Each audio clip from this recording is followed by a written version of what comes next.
All right, YouTube, how you doing? Welcome back to the channel. In today's video, I'm going to be diving into my personal NBA player prop sports betting strategy. It's something that I get asked in comments all the time, and we discuss it a lot in the Discord. By the way, guys, we have a completely free Discord. That link is in the description. As of right now, we're just under 10K members talking about sports all day long. Go ahead and join. Again, completely free. But anyways, my NBA strategy in terms of player props and finding the plays there is something that a lot of people ask for, and I've always been one to say, hey, let's peel back the curtain. No one's hiding anything here. It's okay to share something that is a secret because it's not a secret. It's all public information that if you know where to look, you can honestly find what you need to find. So let's jump into it. Again, this is my personal NBA player prop strategy. It's ever changing by the time you guys are watching this, or maybe something that I'm adding in, something that I'm stripping out, but essentially this is the core basic day-to-day process that I'm going through. Hit that like button, hit that subscribe button. Let's jump in.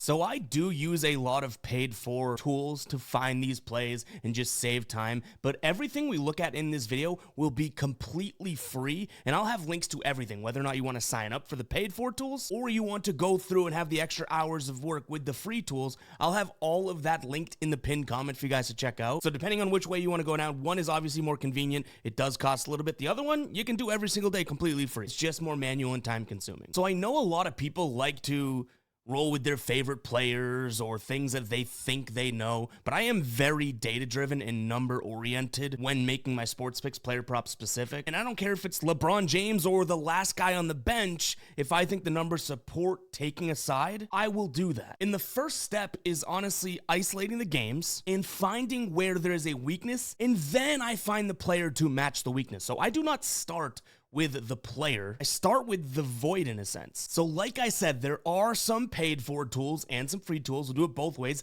This is actually a dashboard that I have created completely by myself and imported with coding and whatnot, but it's in Google Sheets, and it helps me kind of get a bird's eye view and a very general thought on the game before even having to dig through multiple sites and whatnot. So these things are all imported from NBA.com, teamrankings.com, that type of thing. So just for example, I picked a random NBA game tonight. It's not going to matter when this video comes out because this will be in the past, but I'll kind of show you what I'm looking for in terms of that void. So right here, we do have all of the team stats for the season, when they're at home, when they're on the road, or in the last three. We have field goal percentage shooting in the last 10 games in terms of where on the court. And again, this is all stuff that you can find. I'll show you in a second for free. And then also over here is team shooting zone frequency in the last 10. So how often do they shoot from these specific parts of the court? So the ones that I want to focus on for player props are going to be points in the paint allowed and points from three allowed, as well as how often do these two teams shoot from there. And I guess it's worth saying here, obviously there are games, so this is the NBA slate tonight. You can target games if you are looking to roll with some more overs rather than unders. I don't think it should matter. You should feel just as confident in under as an over. But if you are someone that likes the entertainment of an over, make sure you're looking at the game totals. That is a great starting point. The game that has the highest total means there's going to be a lot more opportunity for statistics in that game. So if you want to do the manual work and find these stats that I already have pulling in a dashboard format, both of them are on NBA.com. So you can go into advanced stats, go to opponent shooting, and then overall opponent shooting. I have it filtered to the last 10 games and by zone right here. But what you can see is, okay, so we're looking at the Nets and the Bulls, right? You can see where these teams rank in terms of field goal percentage against in the paint, in the restricted area, mid-range, left corner three, right corner three in general, and above the break three. So what we really want to focus on is restricted area in the paint, corner three, and then above the break. Mid-range gets a little dicey because it's not as relevant in the NBA, but yes, if you wanted to go to that depth, you can do that as well. But so here we have this. Again, it's opponent shooting, overall opponent shooting, by zone, and then in advanced filters, you can say last 10 games. And again, this is just my process. If you want to go last 7 games, last 15 games, be my guest. Keep an eye on the pinned comment for all of these links if you do want to check this out. So we're looking to see if there's anything notable about the Bulls or the Nets. And you can see right here, Nets in terms of restricted area, kind of middle of the pack. Bulls right there with them, right? Kind of middle of the pack. So nothing major in terms of the 30 teams in the NBA, nothing really outstanding about the restricted area. Okay, and we're filtering from highest field goal percentage to lowest because we are looking for the potentiality of a player to be able to score in the paint or from mid-range or from the corner or from three. If we notice that all of a sudden these teams are way down the bottom, then we can start thinking unders. But I just filter highest to lowest because it works for me.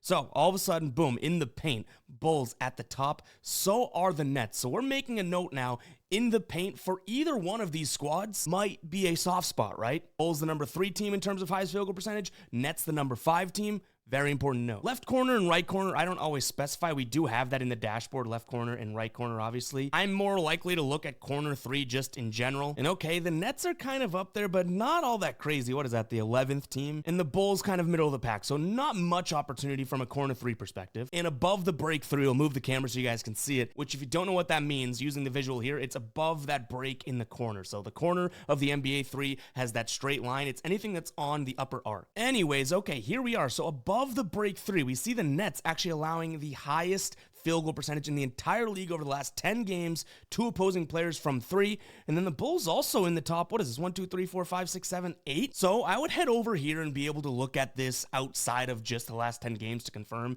The Nets actually have been decent defensively on the season against the 3. So last 10 games, maybe not so much, but the Bulls, yep. Bottom 10 team in terms of points from 3 allowed. Paint points allowed, okay. You could see the Bulls also really struggling there as well. So now based on the last 10 games and kind of what we've seen for the season, what I would get out of that, which again it was points in the paint for the Bulls in terms of field goal percentage allowed, in the paint field goal percentage for the Nets, and then we saw both teams from the 3-point range kind of be soft, right? But I think I'm looking at now Chicago on the soft side in terms of both points in the paint allowed, as well as the 3 ball. Okay, so at this time, we've already narrowed it down. We're looking at one specific game, and we've now narrowed down, we want to look at Chicago. They're soft in the paint, and they haven't been covering the 3 that well. Let's start finding players to place into those voids. Hopefully we have a square hole for these opportunities, and we find some square players, and they go right in. And using that analogy of the square in a square, you know, the saying of putting a square peg in a circle hole, whatever, vice versa. Had we not looked at where the Chicago Bulls are kind of soft defensively, we might take someone that prefers to score all their buckets right at the rim or from mid-range. You like them because they're a big name, something like that, but that's not actually where the defensive weakness is. So also here on NBA.com, you can go to players, shooting, and then you can also look at by zone. Again, I look at the last 10 games. I think it's the most relevant. Your advanced filters, you can do whatever you want with. Find something that works for you. Right here with this filter, you can head over to this. Instead of saying player, I go to team. And again, we're looking for Brooklyn Nets players that now score in the paint, or at least shoot in the paint, as well as the above the break 3. So we can type in Brooklyn because we're looking at Brooklyn players, and you have all of those same zones, right? But now we're looking at it from a player perspective. So in the paint right here, who shoots most in the paint? Okay, Cam Thomas, Watford, Dennis Schroeder, Ben Simmons, Nick Claxton, but realistically, I look at the top 3, and though the Bulls weren't all that ridiculous in terms of the restricted area, we can look at the restricted area in the paint, kind of in the same thing. So if there's anyone, like we filtered this, and all of a sudden, Dennis Schroeder, Nick Claxton are at the top. So Dennis Schroeder's been the constant name, and I guess Nick Claxton as well. I just kind of use that as a second degree of measure. If Dennis Schroeder is the 3rd most in the paint and the most restricted area shooter, maybe that's someone that we want to consider now. We also know above the break 3, right? So we'll filter to that. And would you look at that? Dennis Schroeder also leading the Nets in above the breaks 3s. So now we have where the Bulls are soft defensively. We have those marked in the paint and the 3 ball, above the break 3 specifically. And we already know there's one player in particular that kind of rises to the top on the Nets roster that likes to shoot from in the paint, and that leads the team in the above the break 3 per game attempts. Now, in my dashboard, I do have a built out defense versus position last 7 games, and I can go right to this and say, okay, well, points, rebounds, assists, 3-pointers, I can see where the Bulls rank. But another tool that is completely free is Fantasy Pros, and we know Dennis Schroeder is the point guard, so we can go to point guard. And you have the option of this season, last 7, last 15, last 30. You can even look at last year. I like to look at last 7 or last 15. So we'll start with last 15, right? And we want to see points per game. So we filter it to highest. Okay, Bulls, last 15 games, literally allowing the most points per game to opposing point guards. Now, when looking at Fantasy Pros, the green means it's a good matchup for your player. The orange, brown, whatever that means it's a bad. If we filter to the last 7 just to help us out here, okay, so in terms of points, they're still up there, 29.4. So that's good, right? Because in terms of Dennis Schroeder versus the Bulls, we knew that he likes to score in the paint and he likes to shoot the 3 ball, but we had no sort of position specifics as of right then and there. But luckily enough, the Bulls struggle against point guard specifically. The way a wrench could have got thrown in there, and I'm kind of glad it worked out because I didn't plan that. But the way that could kind of have a wrench thrown in, like I mentioned, was if, okay, well, Dennis Schroeder leads the Nets in points in the, field goal attempts in the paint and field goal attempts from above the break 3. But the Bulls are superstars against covering the point guard. Then it would be kind of like up in the air now. We have enough to be like, maybe we don't touch Schroeder, even though he leads the team in attempts from those spots on the floor. So we are looking for opportunities like this in which we find the position that fits, the shooting zones that fit, ergo the player that fits. And guys, it is sports betting. We can have all this information at our disposal, and the guy could still flop. We know that. But having all of this information, and it's not even all of it, it's just what we have so far, should lead you to more confident plays when you're pressing that button yourself. And if you are watching at this point in the video, let me know what you think in the comments. Is this more than what you do on the daily right now? Have you learned anything here? Because I'd love to make more and more videos like this, because we get this question, like I mentioned, a ton. Now we're gonna head over to a tool called Outlier. Everything in here, again, can be found for free, but this is an amazing tool and it's priced amazingly. In the description, you'll have a link for a 7-day free trial. You could try it yourself, and then even after that 7 days, $19.99 per month. You hit a couple bangers with this, it's gonna pay for itself. So go check out Outlier, but again, all of this information you can find manually. This is just the most convenient way of doing it. So we want to look at Dennis Schroeder, right? And by the way, before we do jump into Dennis Schroeder specifically, I am using points as an example, right? But even when we were looking at Fantasy Pros and that type of thing, you saw all of those other stats. So this same process, minus the shooting zones and whatnot, can be applied to rebounds and assists, three-pointers made, all that type of stuff. But I feel like at least to keep this concise and keep it kind of streamlined, it would make sense if we focused on points, which we're doing here. So here we are on Dennis Schroeder's page. We have points selected. There's a ton of guys injured for the Nets, so his line is going to be a little high. That may be a reason why I don't jump on it or something like that, right? Because they're just begging you to take him because of all the injuries. In fact, with Outlier, you can see the injuries in one place as well. Show all injured. You can see the Nets. Bogdanovich, he's still out, obviously. Clowney, Finney-Smith, Cam Johnson, game time decision. Ben Simmons, Cam Thomas is out as well. So a lot of guys out, but that's what's cool about Outlier. We can even create the situation, right? Now he's shooting the ball a ton as of late, and that's most likely due to injuries. So if we do want to filter, we can say, okay, well, Cam Thomas, he's been one of the leading scorers for the Nets. He's out. That's why the Schroeder line is inflated. He's hitting 1 of the 3 games so far this year. We could filter to away games. 1 of 1 so far this year. And you can even see up here, remember that? This is Chicago against the point guard. Kind of validates what we found earlier, right? And he shot the ball 21 times. He played 34 minutes. So now let's strip these away, right?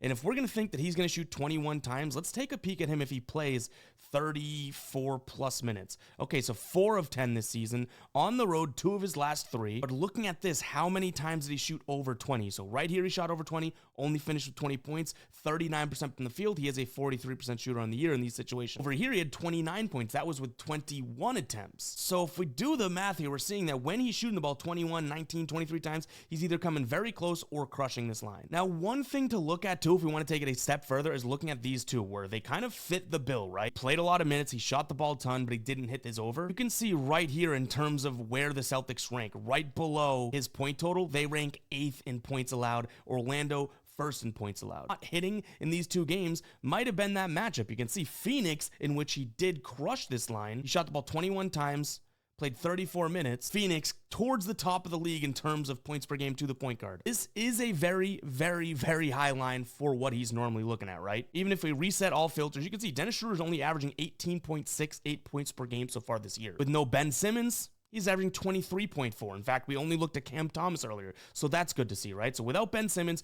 23.4 over this line. On Outlier, you can even see alternate lines, and for example, over 19.5, you can see where it's offered, what the price is. Maybe on FD, this is a good move because it's really mispriced from the market. And you can see he definitely hits this a little bit more often. 6 of the 11 compared to, and that's on the road, compared to that 21.5. We saw him land at 20 multiple times.